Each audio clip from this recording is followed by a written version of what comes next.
Acharam? Estou olhando para os olhos dos irmãos. Os irmãos com os olhos estão me pedindo, vamos ficar de pé? Eu atendo o pedido dos irmãos, já que os irmãos estão com os olhos pedindo para se levantar, por favor, levantem-se. Evangelho de João, capítulo 20, eu quero falar sobre os 3 aprendizados da fé, baseado em Lucas 20, de 1 a 8, leio na versão século 21, acompanhe-me na sua, diz assim a palavra de Deus. No primeiro dia da semana, estando ainda escuro, Maria Madalena foi ao sepulcro de madrugada e viu que a pedra havia sido removida.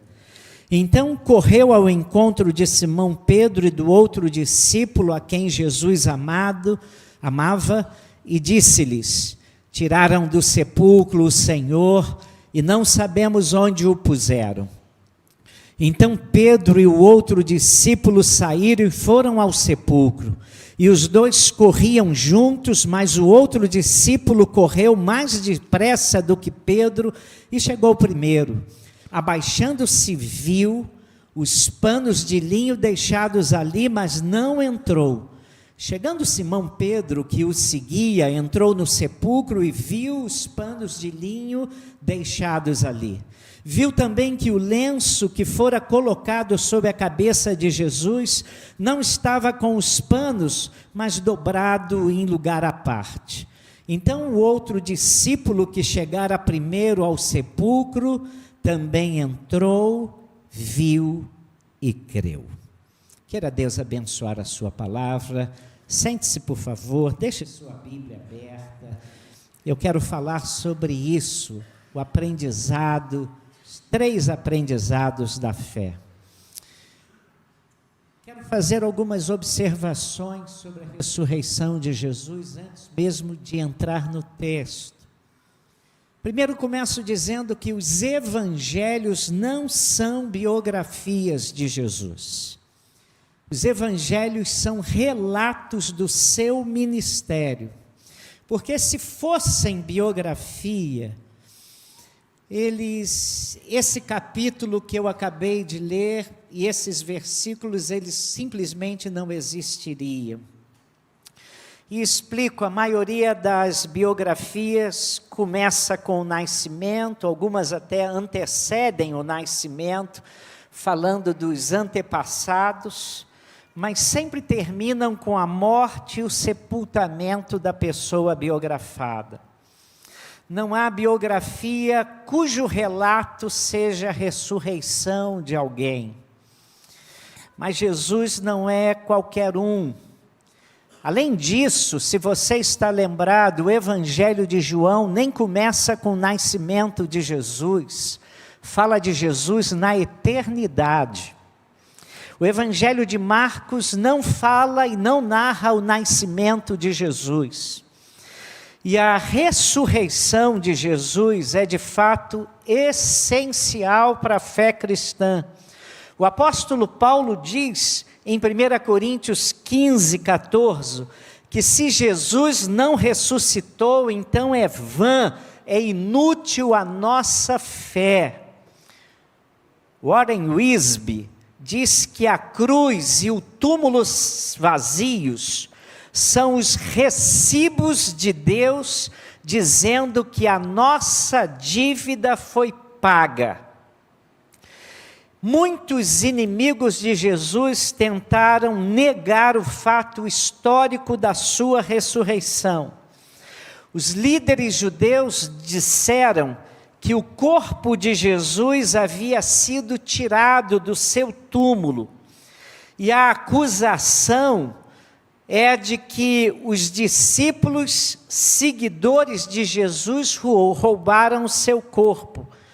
Mas é simplesmente uma acusação absurda, pois os soldados romanos estavam guardando o túmulo e um selo oficial romano fora colocado na entrada, na pedra de entrada.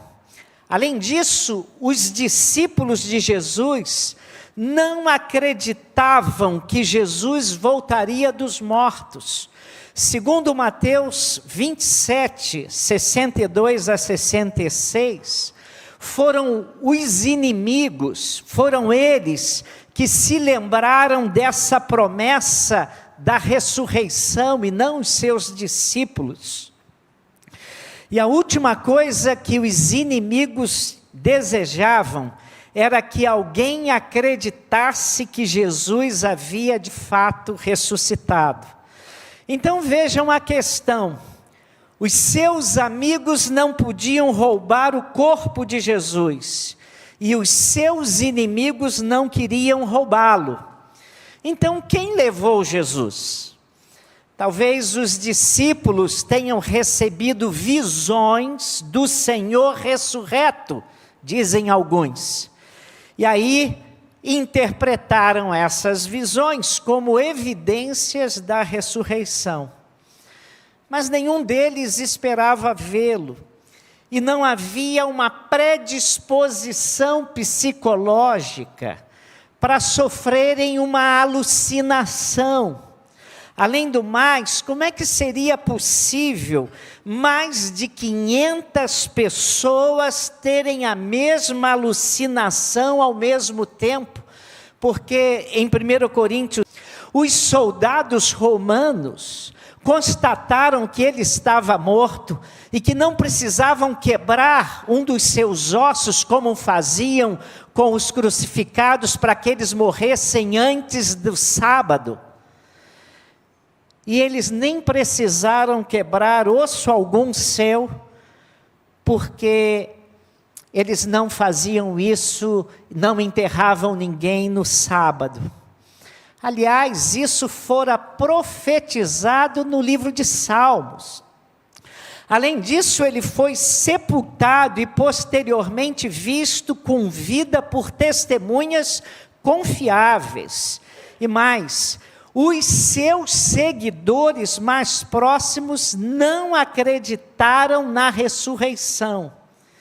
Só aos poucos esses homens e mulheres profundamente entristecidos e abalados começaram a se dar conta de que seu mestre estava vivo.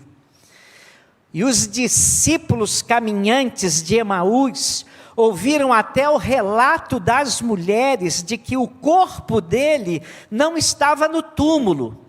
Souberam até que João e Pedro foram lá e constataram que aquilo era verdade. Mas isso não os animou. O fato do túmulo estar vazio não significava que ele houvesse ressuscitado. Só aos poucos, quando o ressurreto foi aparecendo a eles, e inclusive aqueles dois de Emaús, que a verdade maravilhosa da ressurreição começou a cair na mente dos seus seguidores. E a ressurreição provocou uma mudança transformadora, transformou as lágrimas de Maria Madalena em júbilo, transformou os temores dos 10 discípulos em coragem, transformou a dúvida de Tomé na maior declaração de fé daqueles dias. Tomé disse: Senhor meu e Deus meu, e fez isso prostrado, ajoelhado. Maria Madalena deu ênfase no amor. Os 10 discípulos deram ênfase na esperança. E Tomé deu ênfase, trouxe ênfase à fé. Amor, fé e esperança foram resultados da realidade da ressurreição. Agora vamos ao capítulo. Introdução longa, né, pastor? Vamos ao capítulo. Vamos ao capítulo, irmãos.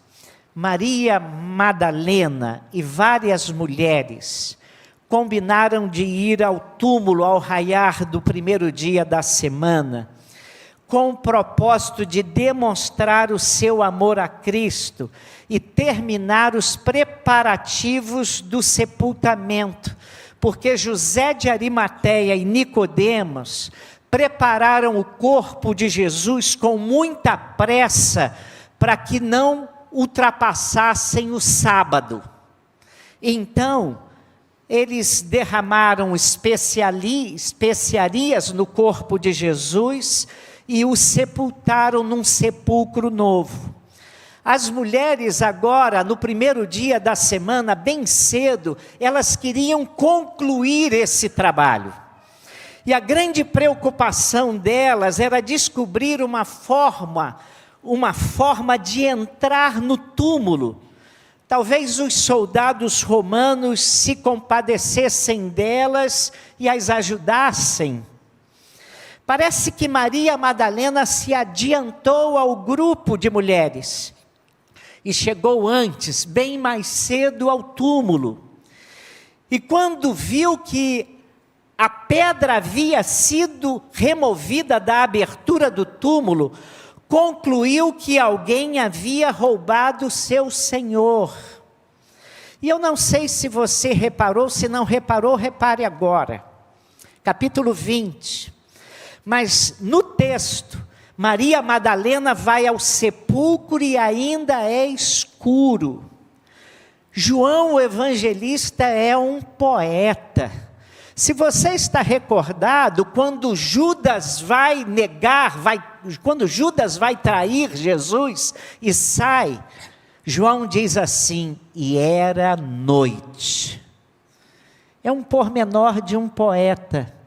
Era noite na vida de Judas, era noite na vida dos discípulos, era noite para a humanidade. Agora, desde a crucificação está tudo escuro.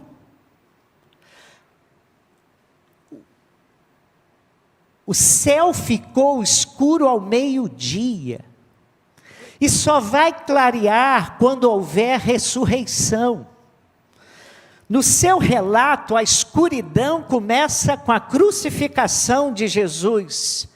A claridade só vai acontecer quando raiar a manhã e Jesus ressuscitar, versículo 2.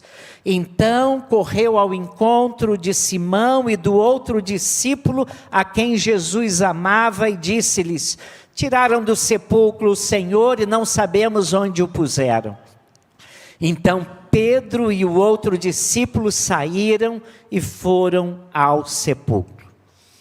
Então ainda estava escuro, e ela estava sozinha, e ela não podia imaginar nada, pensar em nada como algo como uma ressurreição. Então o que Maria Madalena faz? Ela apressou-se para dar a notícia a Pedro e a João, que deveriam estar em algum lugar que os outros cristãos conheciam.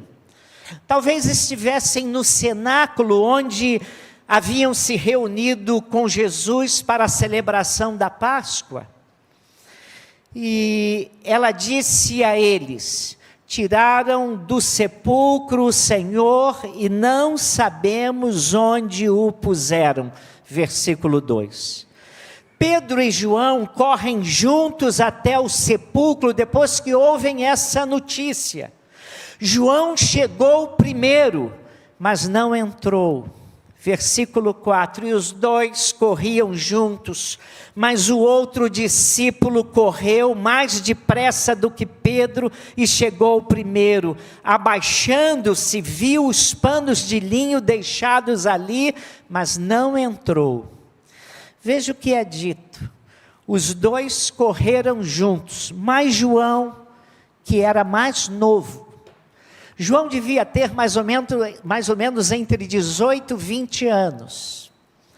Pedro já era velhudo, com 40 anos por aí, tá? E aí na corrida, João chega primeiro. João chega e ele vê os panos de linho ali deixados, mas ele não entra. Talvez desejasse que Pedro estivesse com ele quando entrasse na câmara onde o corpo ficava. E o que João viu? Faixas sob a pedra, sem qualquer evidência de violência nem crime. Pedro chega um pouco depois, e como seria de esperar dele, num gesto impulsivo, ele entrou logo no túmulo, nem esperou João. Também viu as faixas de linho sobre a pedra e o lenço para a cabeça enrolado cuidadosamente colocado de lado. Ora, ladrões de túmulos não desenrolariam o corpo com todo o cuidado, deixando tudo arrumado. Na verdade, considerando-se que as faixas estavam enroladas em especiarias, seria quase impossível desenrolá-las sem danificar o tecido. Mas quem está narrando essa história aqui é João, anos depois, o companheiro de Pedro, que chegou antes dele. E ele narra essa história de uma maneira brilhante, porque ele usa 3 verbos gregos diferentes para narrar o verbo ver. Ele usou 3 verbos ver no grego koiné de uma maneira premeditada. E ele nos expõe os 3 aprendizados e os 3 estágios da fé aqui. Lembre-se, a notícia da ressurreição parecia um desvario. Mulheres meia doidas estavam anunciando isso.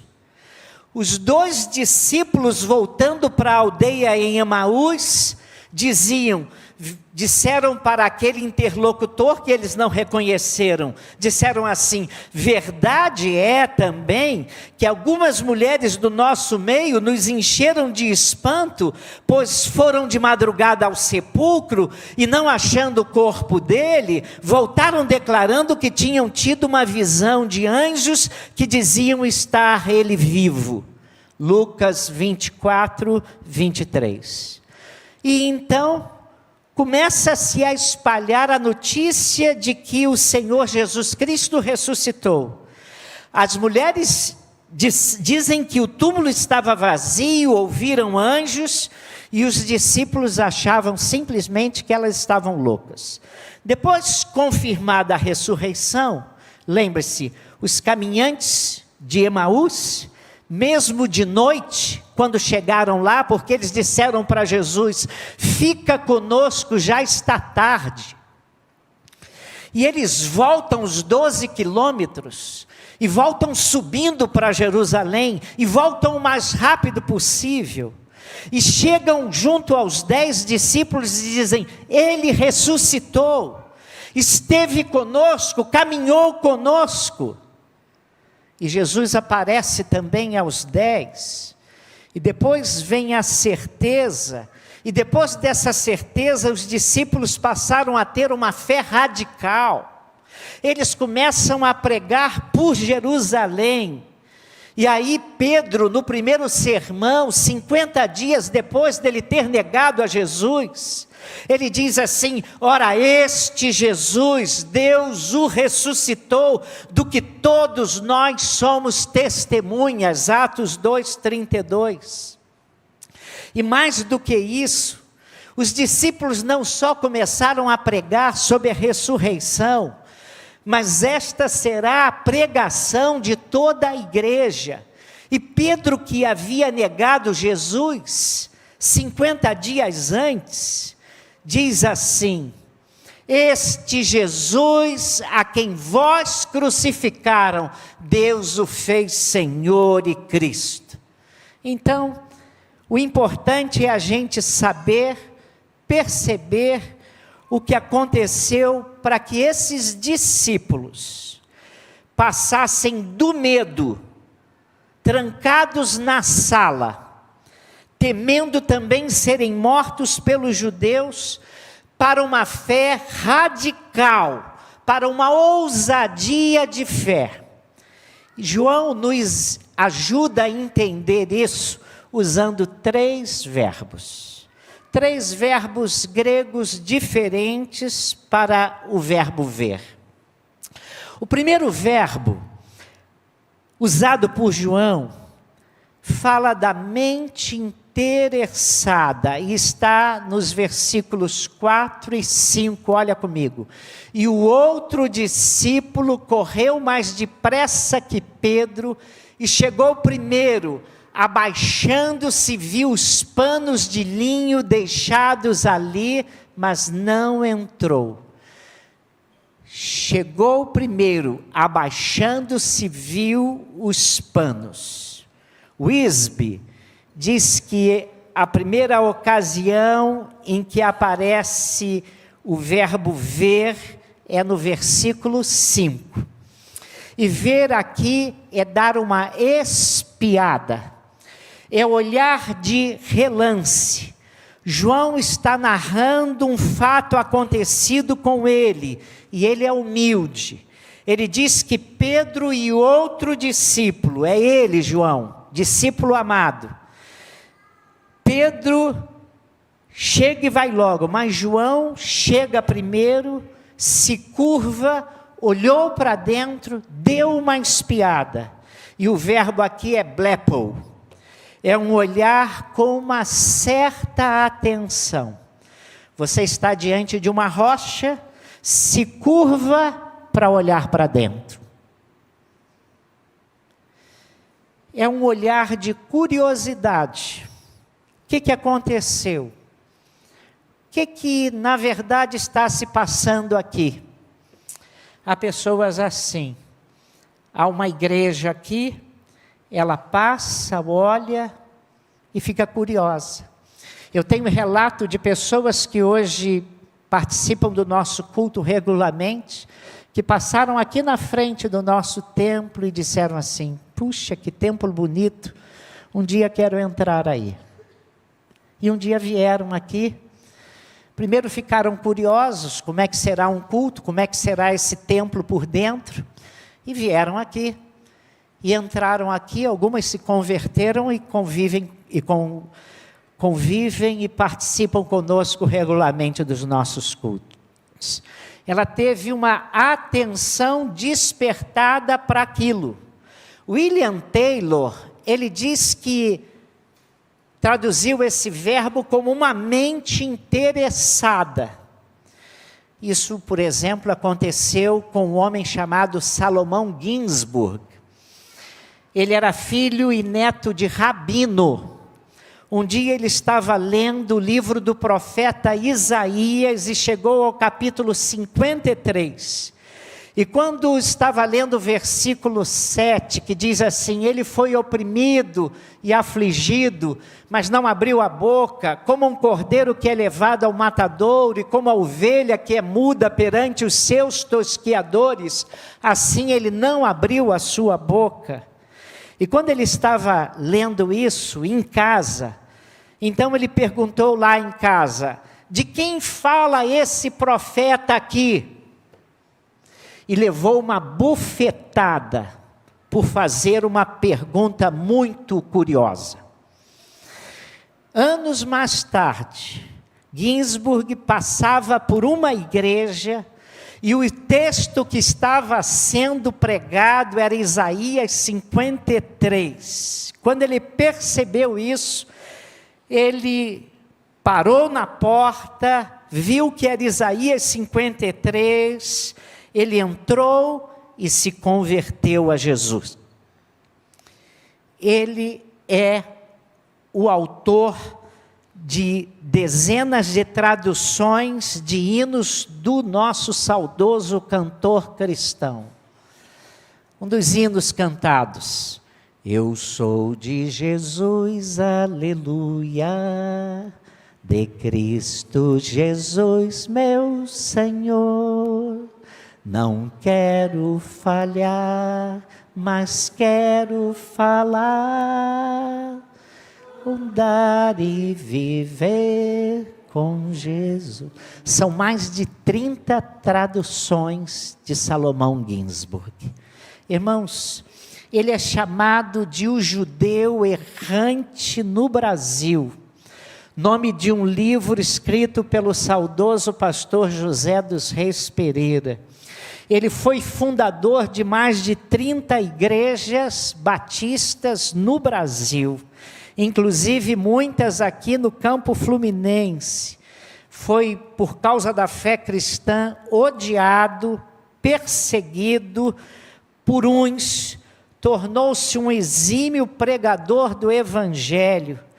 Um dia ele teve uma simples curiosidade, e aí a sua mente se tornou interessada. Ele ouviu a mensagem do Evangelho e se converteu a Jesus Cristo. E as pessoas podem perguntar, por que esses crentes fazem tanta questão de me convidar para vir aqui a um culto?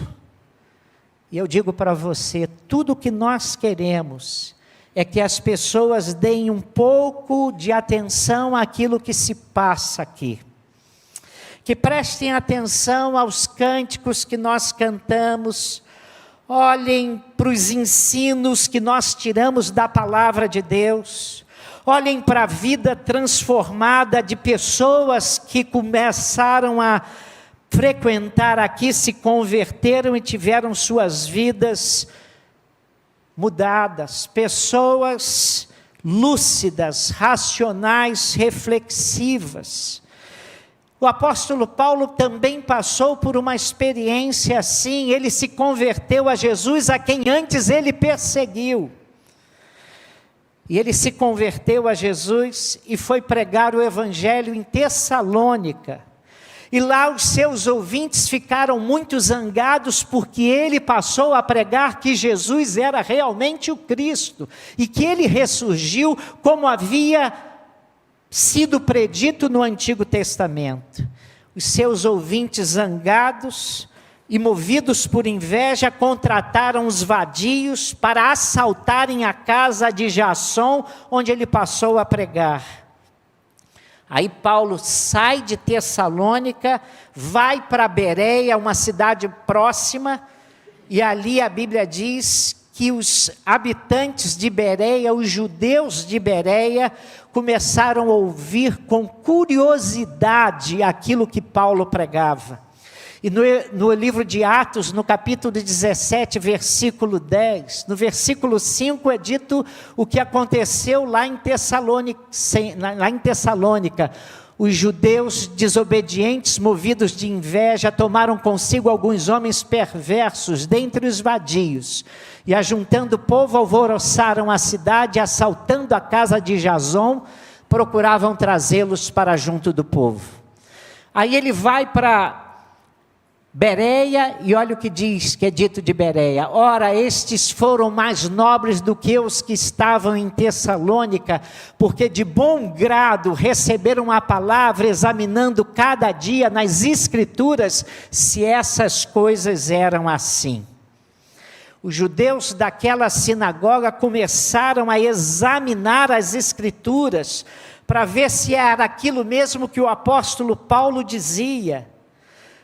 Como se dissessem assim: nós não queremos uma fé fogo de palha, nós não queremos uma fé cega, nós não queremos uma adesão. O que nós pedimos, quando convidamos você para entrar aqui, é que você preste atenção, que você pare para ouvir. A fé em Cristo é algo que temos com tanta convicção, são valores que nós vivemos, e muitos de nós estamos dispostos a morrer por Jesus Cristo. Então faça como João, pare um pouco, tenha um pouco de curiosidade. Ele parou, viu, mas viu com curiosidade. Esse é o primeiro tipo de fé. Agora o texto prossegue a um segundo estágio. O segundo estágio da fé vem com o segundo verbo que João descreve o que aconteceu com o apóstolo Pedro. É o verbo ver, mas no sentido de uma mente que analisa com atenção. olha com cuidado, observa.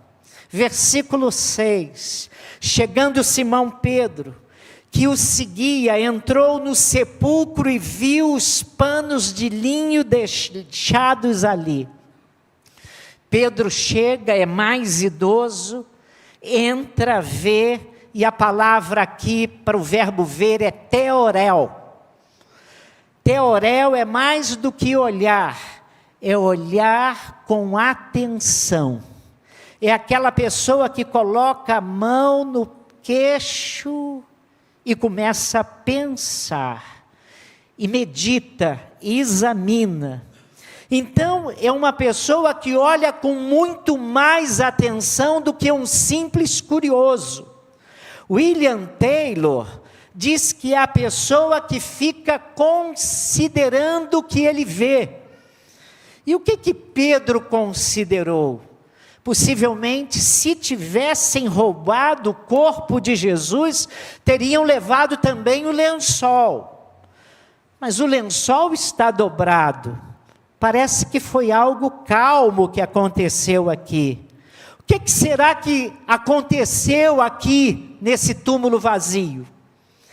É uma reflexão, é uma análise, é uma observação, é um olhar intenso. Anos atrás, eu estava na Amadora, em Portugal, e uma velha dama do teatro português passou pela entrada do nosso templo. No meio da semana eu estava ali, e ela vivia um drama existencial. E ela entrou no meu gabinete e me falou do seu drama. E eu lhe falei de Jesus. Falei de Cristo para ela. E ela ouviu aquilo tudo atentamente e me disse assim: pastor, eu entendi tudo que o Senhor me falou. Eu vou para casa, eu vou refletir sobre tudo que o Senhor me disse e vou tomar uma decisão.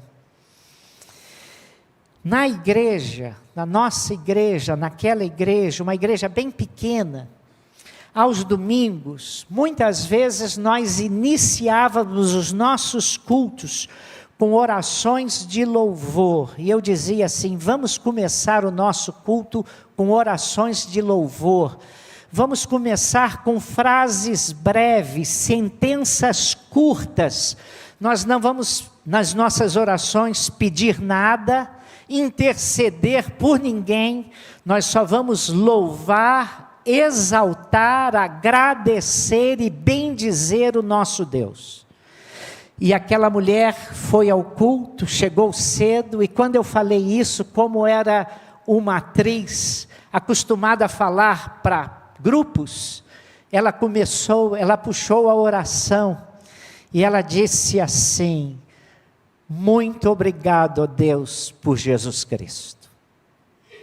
E eu entendi que aquela mulher havia tido um encontro pessoal com Jesus. E ela foi para casa, ouviu tudo o que eu falei sobre Jesus, foi para casa, parou para refletir, parou para pensar, para meditar, e fez uma decisão de receber Jesus como seu Salvador. Pastor querido disse que um dentista, marido de uma irmã da igreja, que era um leitor insaciável, ele comprava livros e gostava de dá-los de presente, mas era um homem refratário ao Evangelho, era um homem meio imune ao Evangelho, era um homem com o pé atrás com o Evangelho. E um dia, para surpresa do pastor, ele vai ao gabinete pastoral conversar, e veio dizer ao pastor que tomara a decisão de entregar a sua vida a Jesus Cristo. E aí fez uma explicação muito curiosa, por que ele estava entregando a vida a Jesus Cristo e por que ele confessava Jesus como seu Salvador. Ele disse assim: pastor, sabe, quando um cavalo ganha uma corrida de cavalo, ganhou a primeira vez é sorte. Se ganha uma segunda vez é coincidência. Se ganha a terceira vez, o cavalo é bom. Mas na quarta vez, jogue no cavalo. Mais ou menos isso que aconteceu com a minha vida, pastor. Eu conheci o Evangelho através da minha esposa. Eu acompanho a vida da minha esposa. Mas eu conheci aqui nessa igreja um juiz de direito, um magistrado, um homem crente, um homem santo, que tem um caráter a toda prova. Conheci também um outro cliente meu, membro dessa igreja, vendedor de carros, um homem virtuoso, um homem de caráter. E conheço minha esposa. A minha esposa acabou de perder a sua mãe. Como aquilo lhe doeu. Mas como observei a coerência da minha esposa no momento de dor com a sua fé. E eu fiquei pensando como o Evangelho faz diferença na vida das pessoas. E então, depois de ouvir tanto do Evangelho, eu fui persuadido e o Espírito de Deus disse: por que você também não se rende? Então eu vim aqui dizer para o Senhor que eu resolvi entregar minha vida a Jesus Cristo, eu me rendi a Jesus Cristo e quero me batizar. Eu quero isso também para mim. Nós pedimos a você um teorel. Olhe para o Evangelho, olhe para as evidências da ressurreição, observe, analise, mas observe bem. Na sua família há alguém que o Evangelho transformou, porque o Evangelho muda, transforma a existência, a história das pessoas. Não é só ver apenas, é ver com atenção, houve alguma coisa na vida dessa pessoa. Não é só ver, mas examinar, ver com atenção, com a mente mais do que interessada. A mente que vai analisar com atenção. Mas é interessante que esse texto não fica só assim. Relatando esse texto, João usa um terceiro verbo para narrar o que aconteceu. O terceiro verbo que aparece aí, verbo para ver, é a mente que experimenta, versículo 8, olhe para a sua Bíblia. Então, o outro discípulo que chegara primeiro ao sepulcro, também entrou, viu e creu. Depois que Pedro mais velho entrou, diante do sepulcro vazio, com aqueles panos de linhos dobrados, João, que chegara primeiro, resolve entrar. Então, no versículo 8 é dito, ele viu e creu. Agora ele olhou de uma maneira diferente, ele esquadrinhou, ele compreendeu. É a pessoa que passa e diz, eu vou prestar atenção nisso aqui. Eu ainda vou prestar atenção melhor a tudo isso aqui. E aí João entra, vê e crê. Agora eu creio. Agora eu confio. Agora eu sei que isso é verdade. Verdadeiramente Jesus ressuscitou. Não roubaram o corpo. Ele não apenas desmaiou, ele fez algo maior. Ele ressuscitou. E o Evangelho diz que você pode analisar, você pode examinar, mas você pode crer. Um dos pastores pioneiros do trabalho batista no interior do Rio de Janeiro foi um homem chamado José Galdino da Silva Lota. Lá no fim do século XIX, ele dirigia um centro espírita em Cachoeira de Macacu, no Rio de Janeiro. Um dia ele estava no centro da cidade de Cachoeira de Macacu, e havia um homem vendendo Bíblias, que nós chamávamos de colportor. Só quem conhece isso é crente. Esse nome aí, se você falar colportor, parece estar falando palavrão. Mas é um sujeito que vendia Bíblia. E aí ele está lá no centro e vê um homem vendendo Bíblia. E ele sentiu uma certa curiosidade, comprou um Novo Testamento. E disse assim: vou prestar atenção nisso. José Galdino, como eu disse, era espírita, mas muito sincero. Todas as terças-feiras ele ia orar sobre as sepulturas do cemitério local. Preste atenção no que ele fazia. Ia orar sobre a sepultura do cemitério local, pedindo a Deus que lhe enviasse anjos dos céus para que lhe ensinasse o caminho verdadeiro.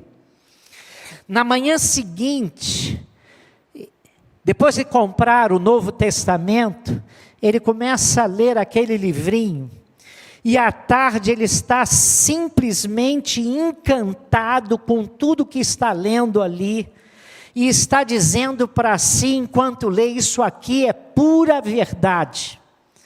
Alguém do centro espírita soube que ele estava lendo, e lhe disse: você está maluco, cara? E ele respondeu: maluco é quem rejeita esses ensinos desse livrinho. E chama a pessoa e diz: olha só o que São João relata acerca do que aconteceu quando Jesus estava em Gadara. E então lê para aquela pessoa o relato do endemoninhado gadareno. E aquele rapaz diz assim: não vou dar atenção a isso não, eu estou com pressa. E ele diz: você está com pressa porque tem o mesmo espírito que estava naquele homem.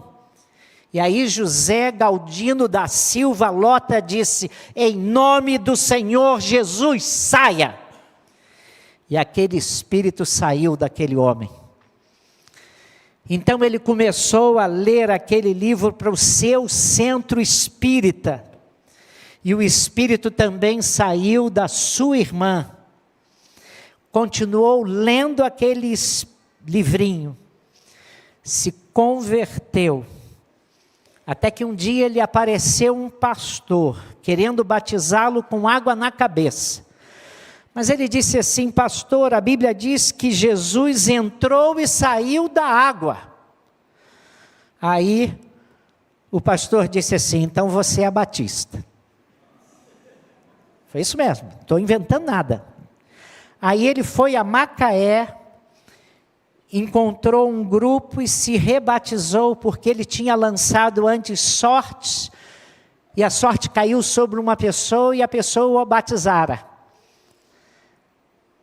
Mas ele achou que não valeu tanto aquele batismo, e lá em Macaé ele foi rebatizado. Estudou no Seminário do Sul, organizou como pastor 13 igrejas. E hoje nós temos no Campo Batista Fluminense um número enorme de pastores, netos e bisnetos de José Galdino da Silva. Um deles é o pastor Dinê Renê Lota, que esteve domingo passado no nosso culto aqui. Aqui é o que é o terceiro verbo, oral. Ele provou, ele experimentou, ele vivenciou. João, o discípulo que chegou primeiro naquela tumba, se tornou o apóstolo do amor. Hoje na nossa classe, na escola dominical, estávamos nos lembrando que quando Jesus passou por Samaria, e ele queria dormir em Samaria, e Aí os samaritanos perceberam que ele estava com cara de que ia para Jerusalém, falou: não vai dormir aqui não tem hospedaria para você não. E então João com seu irmão Tiago, filhos do trovão, disseram para Jesus: quer que a gente mande vir fogo do céu para arrasar com Samaria? E Jesus teve que explicar para João e para Tiago que o reino dele não veio para destruir nada disso, veio para salvar as pessoas. Mas João se transformou no apóstolo do amor pelo poder do Evangelho.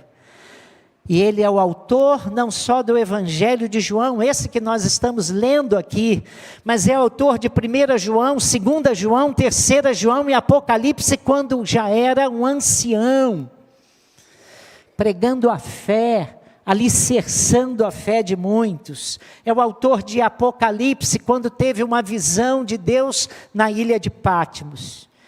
Eu não sei que estágio você está, talvez você esteja ouvindo hoje aqui com certa atenção, talvez esteja ouvindo com alguma curiosidade, e esteja no primeiro estágio da sua fé. Você é um curioso, achando que estou falando de algo que possa ser até interessante, que mereça sua atenção num outro dia. Mas Jesus dividiu a história entre antes e depois dele, então seria interessante mesmo você parar e achar que vale a pena pensar e examinar mais seriamente isso. Um amigo meu se converteu levado pelo seu primo. O primo era a ovelha negra da família. O primo se envolveu com drogas nos anos 60. Tinha uma vida errante. Ele era tão doido, que um traficante dizia assim: olha, não se envolva com esse cara, porque ele é louco. Parecia até que o traficante tinha medo do louco do Otávio. Mas esse primo ouviu o Evangelho, ouviu de Jesus e se converteu. E quando se converteu, a sua vida mudou. E um dia convidou o primo para ir à igreja. Convidado pelo louco do primo, ele foi. Na verdade, ele dizia que não entendeu bem o que o pastor disse. Isso não é raro de acontecer. Mas ficou muito impressionado com a música que ouviu no culto. E aí ele blepou. Ou seja, ele falou: vou voltar lá para ouvir com mais interesse. Voltou e prestou mais atenção. E começou a analisar tudo o que via e ouvia. E começou a considerar tudo aquilo, começou a olhar para o Evangelho com um olhar mais intenso, até que chegou finalmente à sua terceira fase. Entrou na fase do teorel.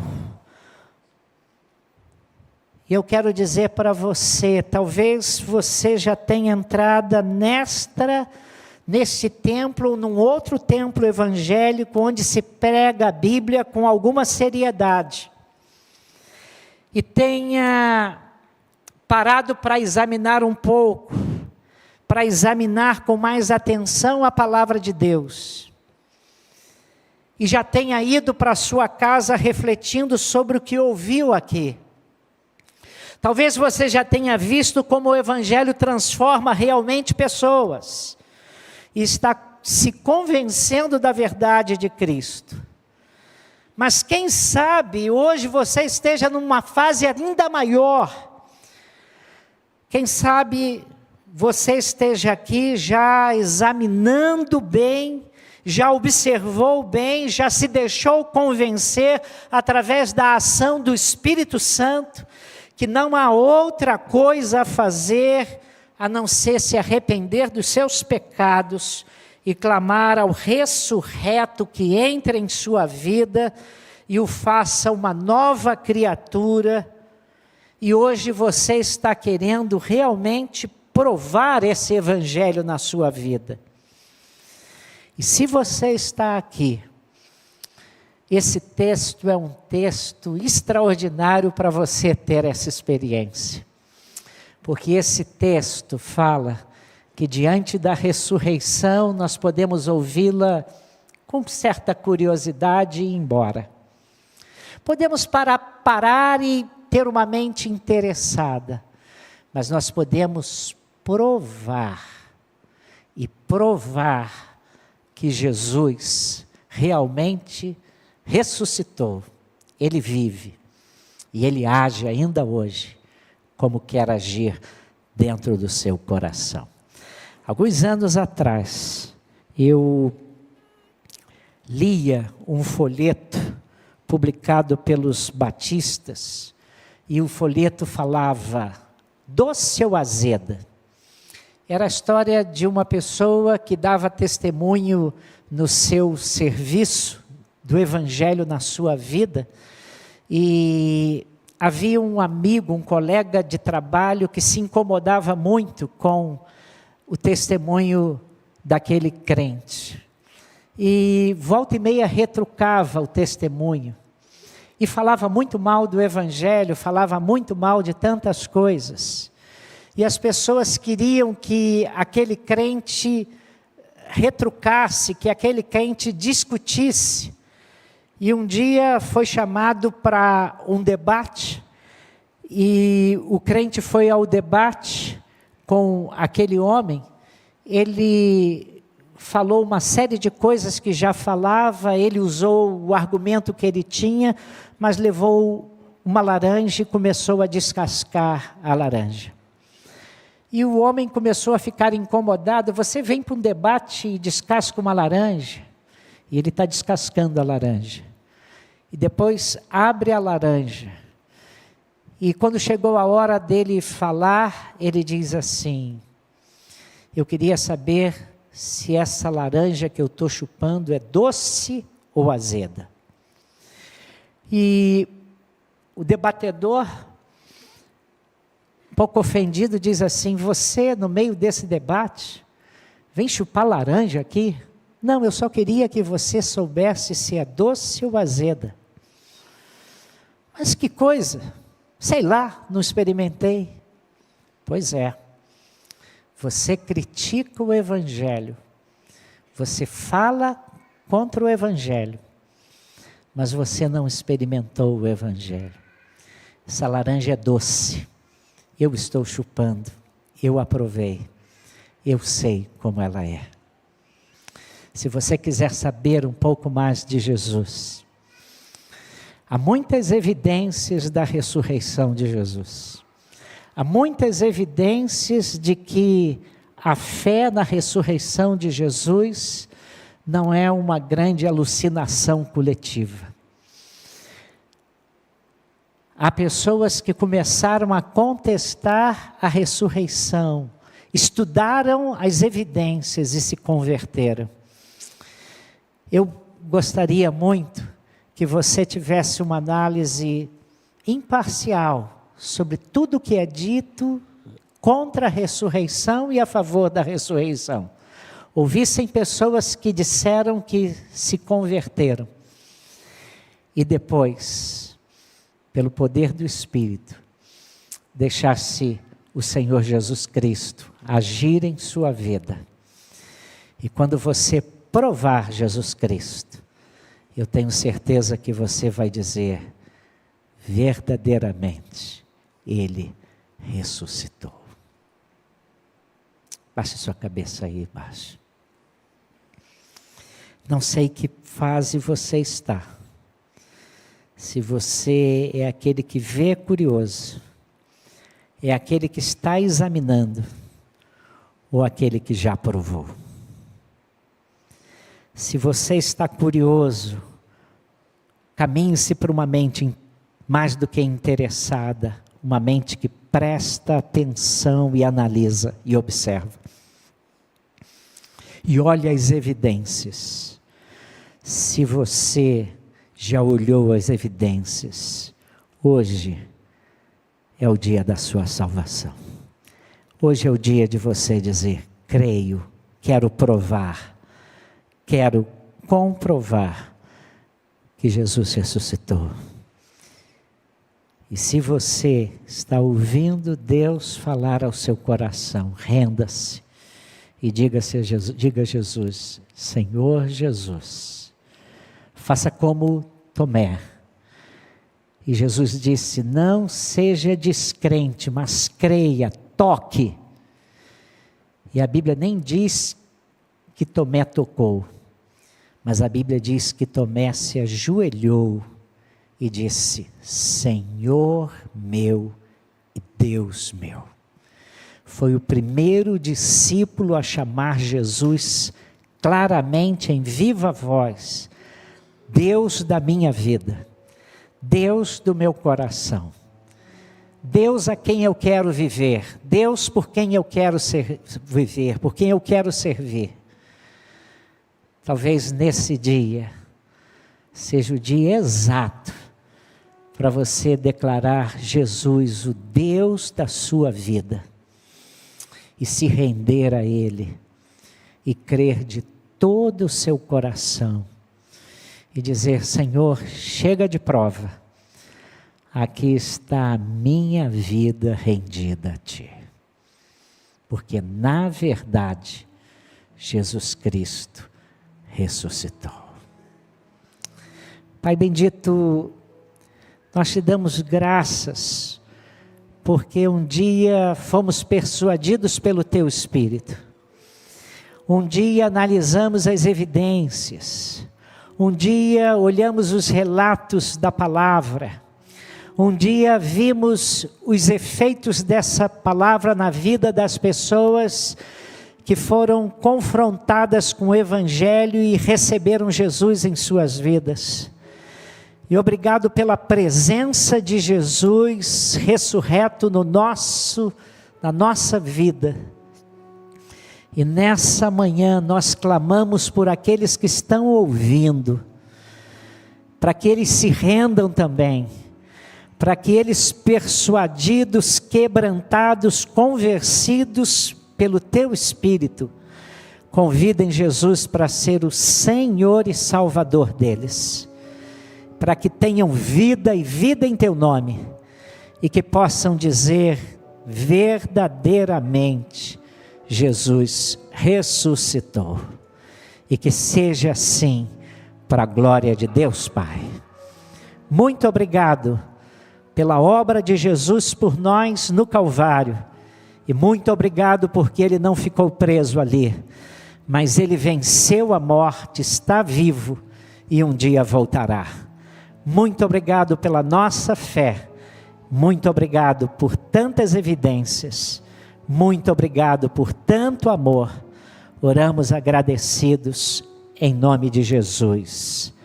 Amém, Senhor.